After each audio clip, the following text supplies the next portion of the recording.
Sudah selayaknya polisi mengayomi masyarakat dan juga memberikan pelayanan terbaik kepada masyarakat.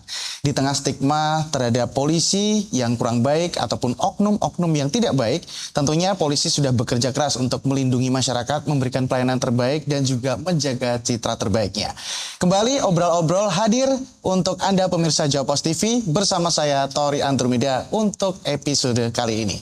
Senang sekali untuk kali ini kita akan ngobrol-ngobrol bersama dengan salah satu kepala polisi yang pastinya juga sangat punya pengaruh sekali khususnya untuk Kabupaten Ngawi. Langsung saja tanpa berlama-lama kita akan sambut, ini dia AKBP Argo Wiono. Selamat pagi, selamat siang, Pak. Selamat siang, Mas Tori. Assalamualaikum warahmatullahi wabarakatuh. Waalaikumsalam warahmatullahi wabarakatuh. Saya manggilnya Dan aja ya. Boleh, bebas. Dan ya.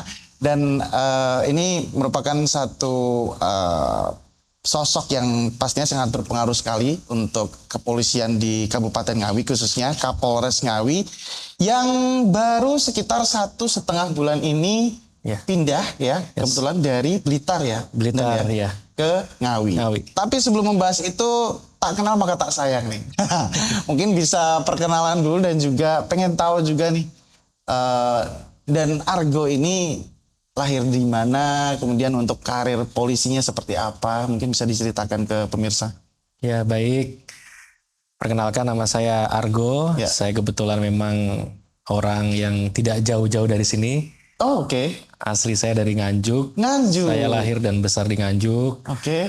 Kemudian saat ini saya bertugas sebagai Kapolres Ngawi. Alhamdulillah sudah tugas menjadi anggota Polri kurang lebih selama 20 tahun. Wow. Jadi saya lulus dari Akademi Kepolisian tahun 2003. 2003. Ya.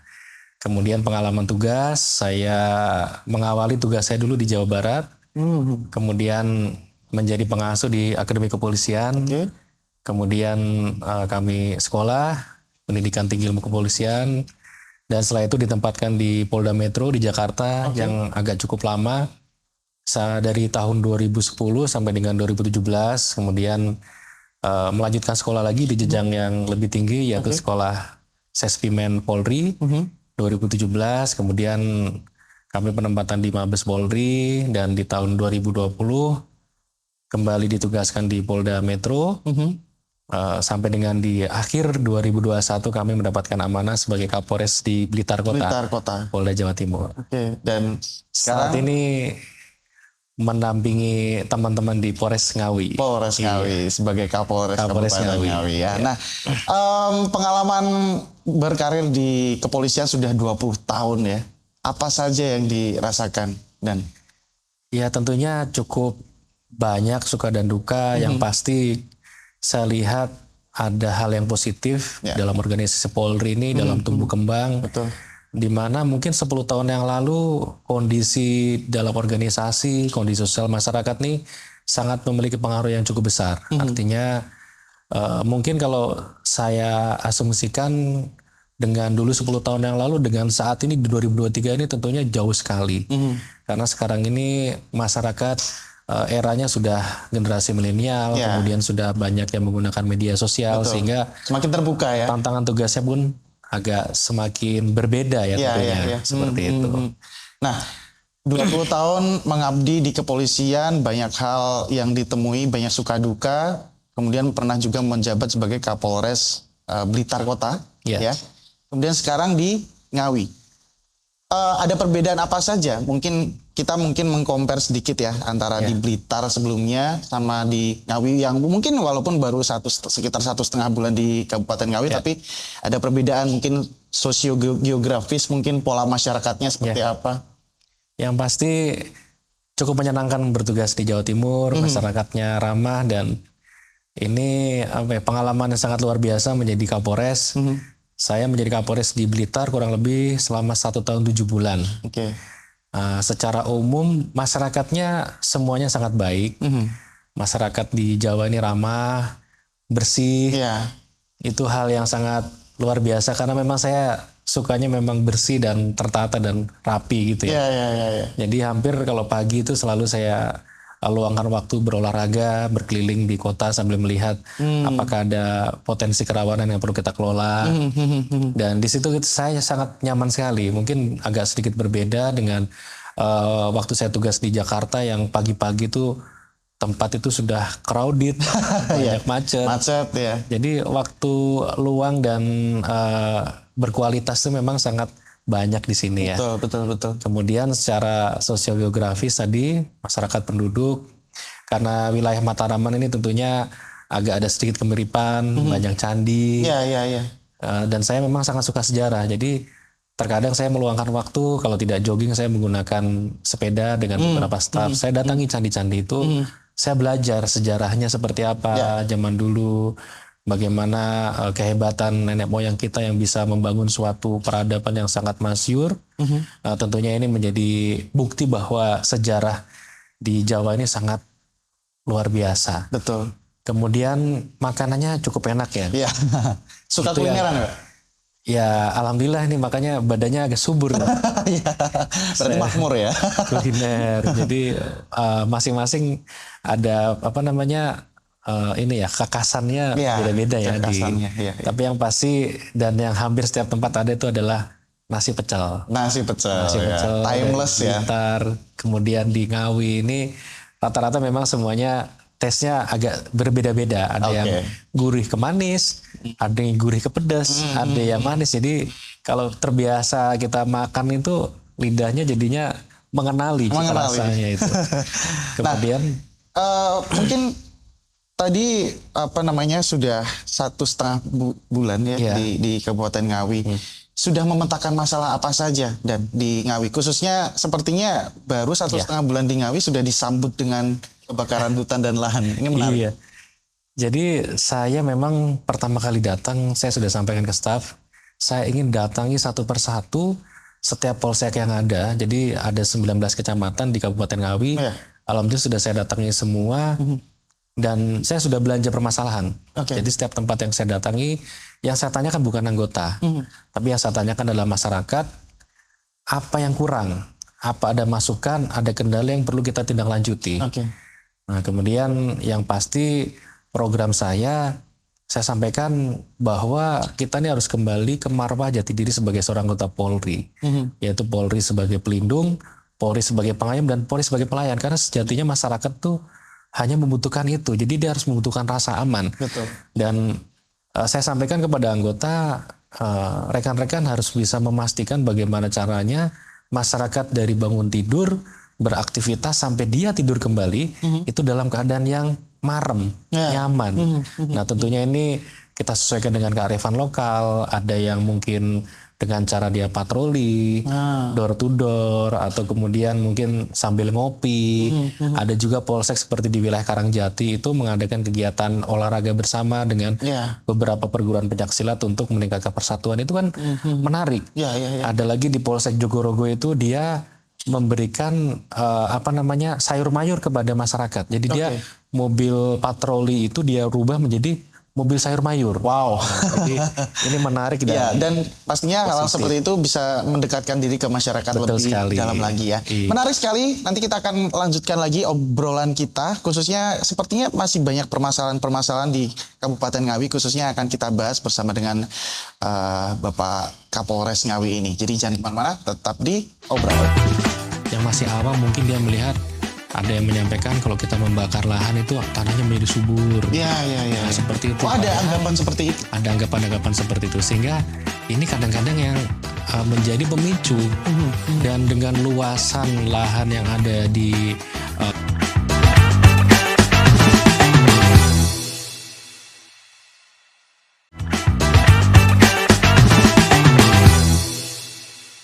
Kembali lagi di Obrol-Obrol ya, dan masih juga bersama dengan Kapolres Ngawi AKBP Argo Wiono. Nah, menarik sekali dan 1,5 bulan dari Kapolres Blitar Kota pindah ke Kapolres Ngawi dan sudah disambut dengan permasalahan yang luar biasa. Ini juga menjadi salah satu isu nasional juga yang kemarin juga banyak dibahas. Karhutlah, kebakaran hutan dan lahan. Apalagi yang akhir-akhir ini juga menimpa Gunung Lawu bagian utara ya. Apa yang terjadi? Ya, jadi memang kendala salah satu yang menjadi potensi di sini, saya sampaikan belanja permasalahan itu ada dua. Ya.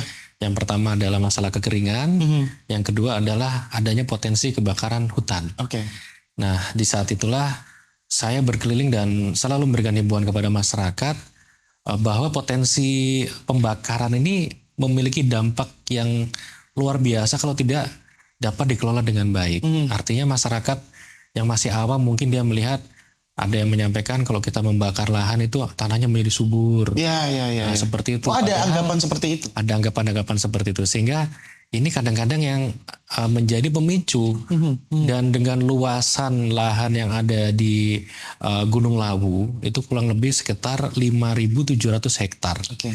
Itu tentunya bagi jajaran kepolisian sendiri dengan personil yang mungkin sudah terbagi-bagi, itu tidak bisa semuanya kita handle, sehingga memang kesadaran masyarakat ini yang menjadi pemeran utama.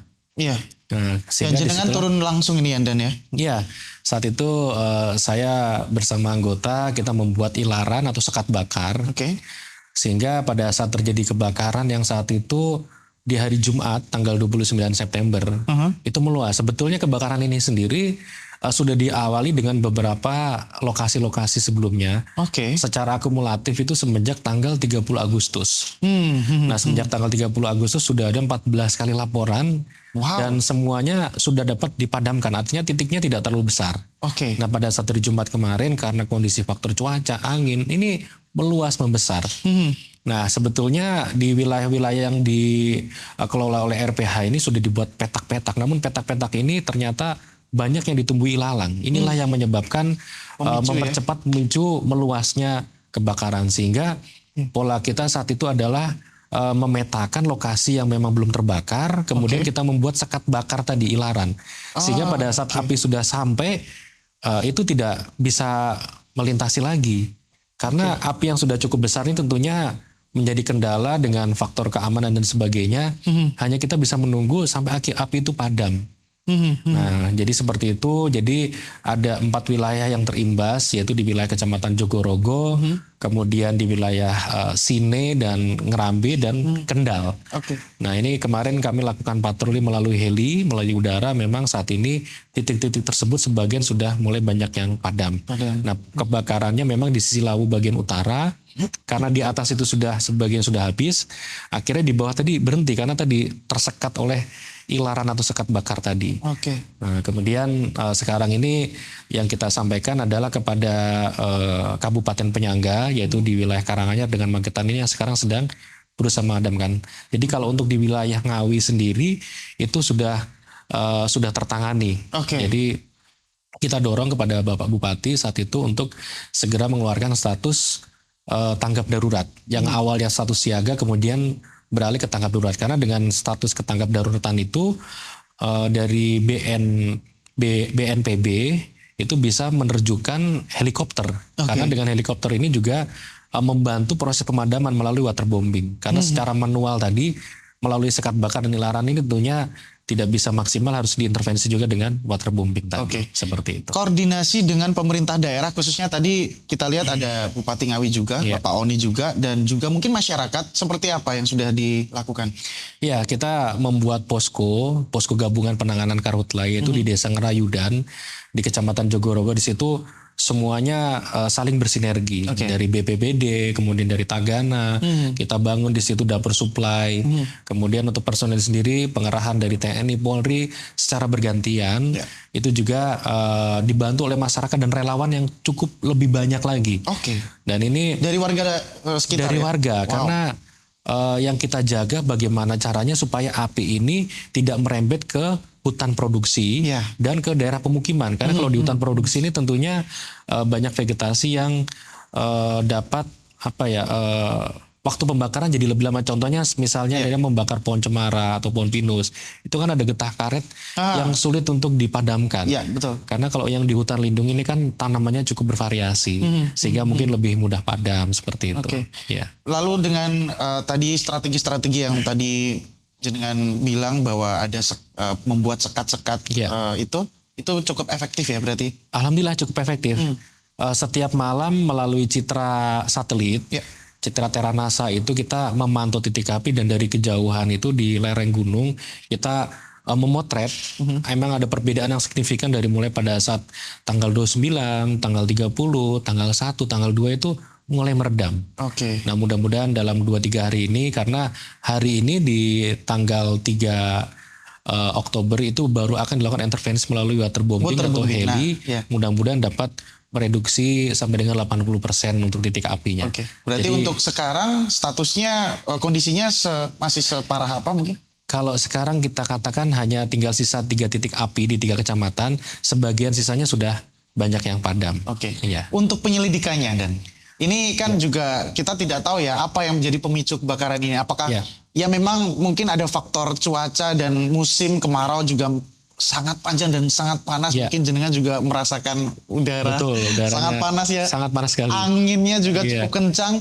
Mungkin itu bisa memicu merembetnya api semakin luas. Tapi Iya. pemicu awalnya dan apakah sudah melakukan penyelidikan lebih dalam? Iya, ini tentunya yang tadi kita sampaikan bahwa penyebabnya ini ada beberapa potensi dugaan. Ya.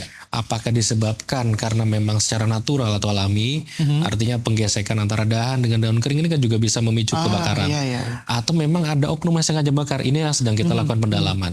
Karena baik itu kelalaian ataupun kesengajaan ini memiliki konsekuensi hukum. Ya. Secara undang-undang pidana ada.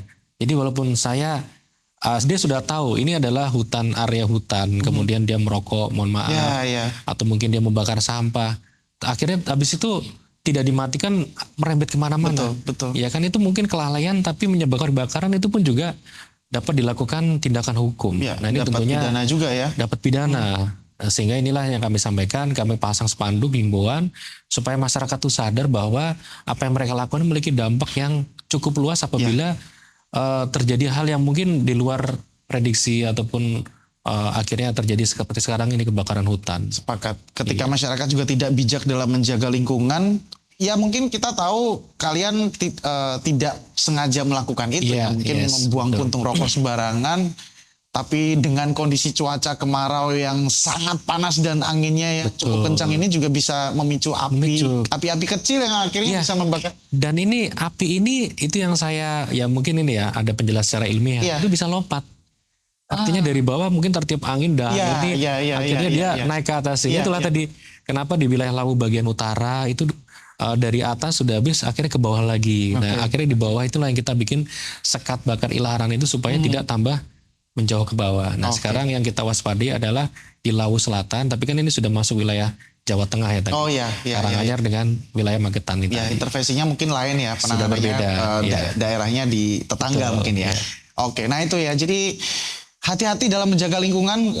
Satu api kecil aja bisa membakar banyak lahan. Bahkan di Bromo kemarin juga Gara-gara flare. gara-gara flare nikahan. Nah, bahaya banget. Iya. Semakin seru sepertinya ya kita ngobrolnya ya. Dan kita nanti akan balik lagi untuk melanjutkan pembicaraan khususnya terkait juga penanganan berbagai masalah-masalah yang ada di Kabupaten Ngawi. Jadi jangan kemana-mana, tetap di Obrol-Obrol.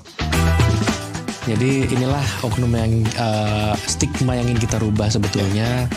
Tadi yang saya awali dengan SAI tadi sebetulnya itu ada kepanjangannya. Apa itu? Nah, jadi kami sampaikan tagline-nya kepada anggota, kita branding. Polres Ngawi itu SAI, artinya itu santun, amanah, dan beretika.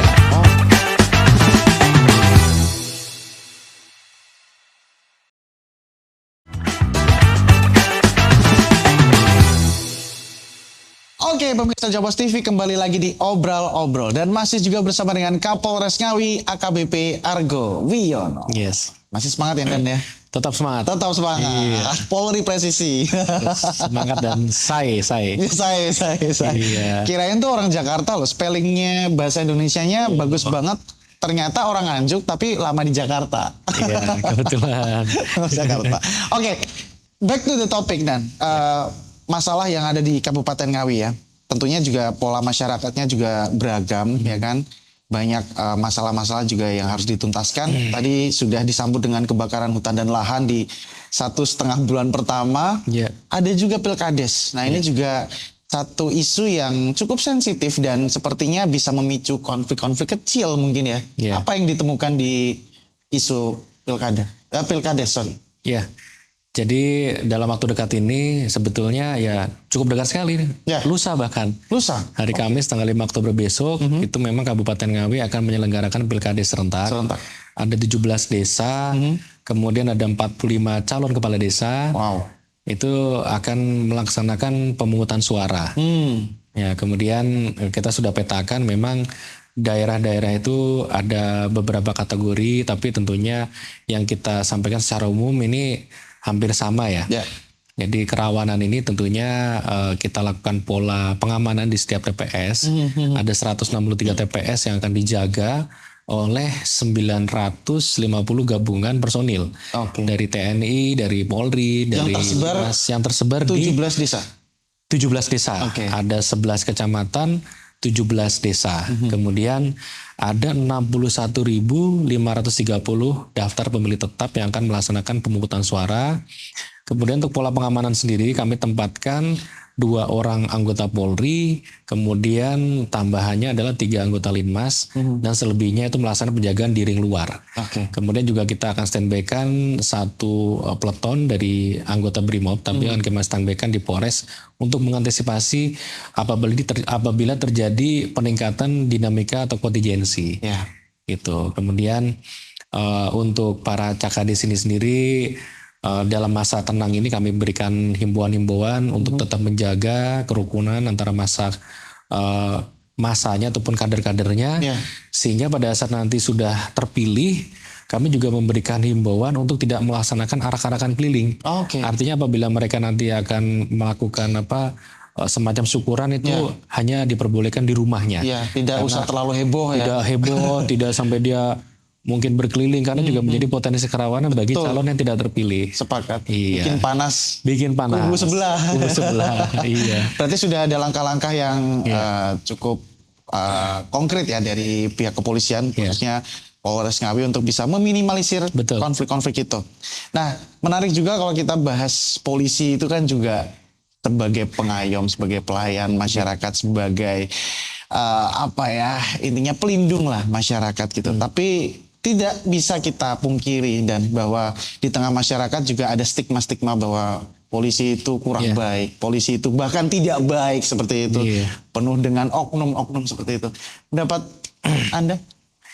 Iya.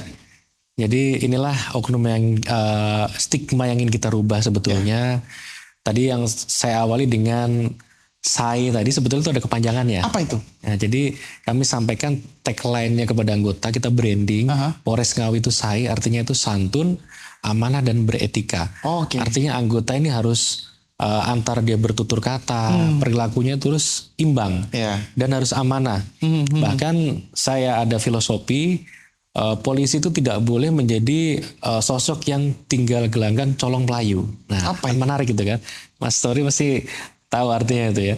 Artinya tinggal gelanggang colong pelayu itu pada saat arena bermain atau di gelanggang, kita asumsikan gelanggang itu belum selesai, udah ditinggal pergi.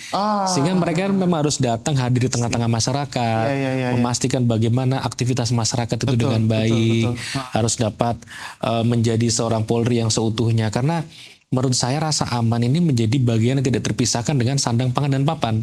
Artinya pada saat tidak aman, yang 3 ini juga akan sulit. Nah, itulah polisi itu harus menjadi sosok pengayom yang betul-betul sangat humanis. Kemudian mereka harus istiqomah dalam ibadah, harus dekat dengan Tuhannya. Nah, itulah ada beberapa waktu atau momen kita undang beberapa penceramah, kita datangkan, kita hadirkan. Mungkin kemarin salah satu yang sedang viral ya, ada Gus Ikdam. Ini juga menarik ya. Ternyata Polres Ngawi khususnya dan Argo ini juga cukup punya kedekatan yang dalam ya dengan ulama-ulama dan juga tokoh-tokoh agama. Ceritain tentang. Iya. Jadi dulu kebetulan waktu saya di Blitar itu memang ada 2 pondok yang sering saya kunjungi ya. Salah satunya adalah Pondok Mambaul Hikam yang di situ pimpinannya adalah Gus Ikdam. Nah, beliau ini sangat menarik. Yang saya tertariknya adalah beliau waktu itu ada mengobati. Jadi masyarakat-masyarakat dalam kategori yang mungkin marginal ya, misalnya seperti pengamen, kemudian ada banyak sekali yang mungkin di sana kalau kita lihat ada yang bertato dan sebagainya. Iya. Kan itu kan kadang-kadang memberikan stigma walaupun tidak semua bertato itu tidak baik. Iya. Kadang-kadang kan masyarakat di Indonesia kan berbeda, masih dia melihat wah ini pasti inilah. Nah beliau ajak ngaji. Oke. Nah disitulah saya tertarik. Saya masuknya sebetulnya waktu itu hanya ingin memberikan himbauan Kaptip Mas supaya turut menjaga. Artinya kalau misalnya orang-orang yang seperti ini tuh membantu tugas polisi, kita juga senang. Sehingga tidak ada lagi orang yang jalan malam hari tuh takut nanti dia ada kerawanan karena sama-sama dijaga. Nah disitulah yang saya sangat menghormati sosok beliau. Beliau sekali mengundang mungkin masanya sangat banyak ribuan, tapi tertib. Pulangnya tertib, pada saat pengajian tertib. Nah di situ saya selipkan, tolong gue sampaikan titip supaya teman-teman polisi ini juga dapat dekat dengan masyarakat. Karena tentunya kita juga menyadari tidak semua anggota Polri ini baik. Saya selalu sampaikan, jadilah polisi yang baik, yang bisa dekat dengan masyarakat. Karena tentunya pada saat terjadi sesuatu yang selalu dimunculkan adalah yang besarnya. Jadi kita selalu digeneralisasi. Padahal sebetulnya pelanggaran yang dilakukan oleh anggota adalah personal crime, individu yang harus menghadapi itu sendiri dan itu harus dipertanggungjawabkan. Dan akhirnya yang kena juga institusi seluruhnya. Iya. Dengan adanya tausiah kajian dari ulama ini tentunya merubah habitnya anggota. Dan tentunya tadi kita sudah tidak bisa lagi berpura-pura seperti dulu mungkin pencitraan. Sekarang apa adanya aja. Ya memang baik, katakan baik. Kalau tidak baik, berikan masukan. Kita terbuka. Betul. Saya taruh beberapa tempat di pondok itu, mungkin ada scan QR code yang bisa berhubungan langsung. Jadi hotline pengaduan masyarakat, di mana handphone itu yang megang adalah saya sendiri. Sedekat apa sih dengan Gus Ikdam di kita ya? Seakrab apa gitu? Beliau ini kan masih muda ya. Jadi karena masih muda kita kalau berbicara ya masih enak. Gampang nyambung ya? Gampang nyambung. Kemudian hobi otomotif, seneng naik motor juga. Jadi kan namanya hobi cowok ya, otomotif begitu ya, akhirnya nyambung makan. Jadi karena nyambung itulah kadang-kadang kalau kita selalu berbicaranya yang serius itu kan ada waktu-waktu juga pengen ngobrol secara teman lah. Iya betul. Jadi, bukan antara ulama dengan Kapolres, tapi ya sesama sebagai anak sahabat. Nah, itu kira-kira seperti itu. Terakhir dan ini mungkin pertanyaan penutup ya. Sekaligus 1,5 bulan menjabat sebagai Kapolres Ngawi, sudah mulai memetakan masalah. Sudah juga disambut dengan berbagai permasalahan, karhutla, kemudian juga persiapan menghadapi pilkades juga. Apa yang akan dilakukan ke depan juga untuk mengintensifkan program-program yang sudah direncanakan akan digelar di Kabupaten Ngawi juga khususnya untuk meminimalisir kriminalitas juga dan untuk menjalankan berbagai macam rencana-rencana yang akan dijalankan ke depan. Tentunya yang paling utama adalah pondasi. Jadi pondasi ini saya tanamkan kepada anggota, saya ajak anggota, saya berikan pemahaman anggota. 19 polsek yang saya datangi, saya ingin lama. Jadi saya sampaikan, saya pokoknya mau lama di polsek, saya ingin ngobrol sama anggota.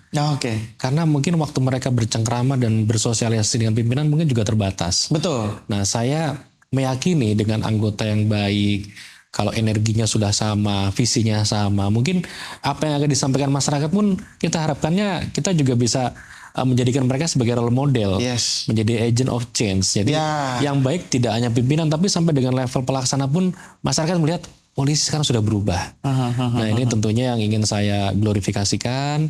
Anggota ini harus baik, jangan hanya dilihat kan mungkin hanya kapolseknya yang sering turun, tapi anggota saya ajak, gak apa-apa anggota silakan bikin konten-konten yang receh.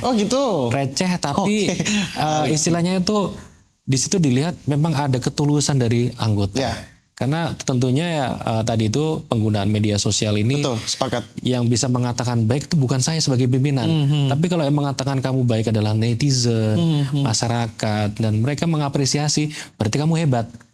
Nah ini tentunya yang ingin saya berikan pondasi ini, karena dengan pondasi yang baik tentunya berbagai program kalau saya sebutkan inovasi sebetulnya banyak ya. Iya. Tapi kalau nanti pelaksanaannya juga tidak serius, mereka tidak fokus dan banyak hal-hal yang akhirnya tidak dapat dilaksanakan karena Betul. frekuensinya berbeda. Iya, Tentunya iya. kita samakan frekuensi dulu. Iya, Sama iya. misalnya kita dengarkan radio, kalau bunyinya gemersek gitu kan nggak nyaman, tapi begitu bunyinya jernih, mungkin antenanya tinggi, kita dengarkan nyaman, kita seperti lagu. Nah itu yang kita ingin sampaikan, bahwa anggota ini menjadi unsur yang utama sebagai pondasi dasar dalam memberikan pelayanan kepolisian kepada masyarakat. Oke. Iya. Kapolres Ngawi AKBP Argo Wiono, terima kasih banyak. Baik, Mantap Sorry. banget, Iya. senang banget. Terima Dan kasih. sekali lagi terima kasih ya sudah mampir ke studio kita Jawa Iya. Pos TV Siap. yang ya cukup mewah ini. Luar biasa. Mewahnya bukan mepet sawah ya. Ya, bukan salah. Terima kasih Iya, banyak dan mantap. yang pasti semoga harapan-harapan ke depan Polri tetap bisa menjadi pengayom, Iya. bisa menjadi pelayan untuk masyarakat, Semakin bisa presisi. semakin presisi dan juga bisa semakin menghilangkan oknum-oknum yang bisa mencemarkan Amin. tubuh instansi Polri sendiri. Dan pastinya kita juga sebagai masyarakat, bagian dari masyarakat juga harus mendukung segala macam kinerja dari kepolisian ya. Baik. Terima kasih banyak sekali lagi AKBP Argo Wiono, Terima kasih. Kapolres Ngawi, dan pastinya masih banyak sekali pemirsa Jawa Pos TV bintang tamu yang akan kita hadirkan di program Obrol-Obrol Jawa Pos TV next ya. Masih banyak sekali narasumber-narasumber yang akan memberikan inspirasi-inspirasi menarik untuk kita semuanya.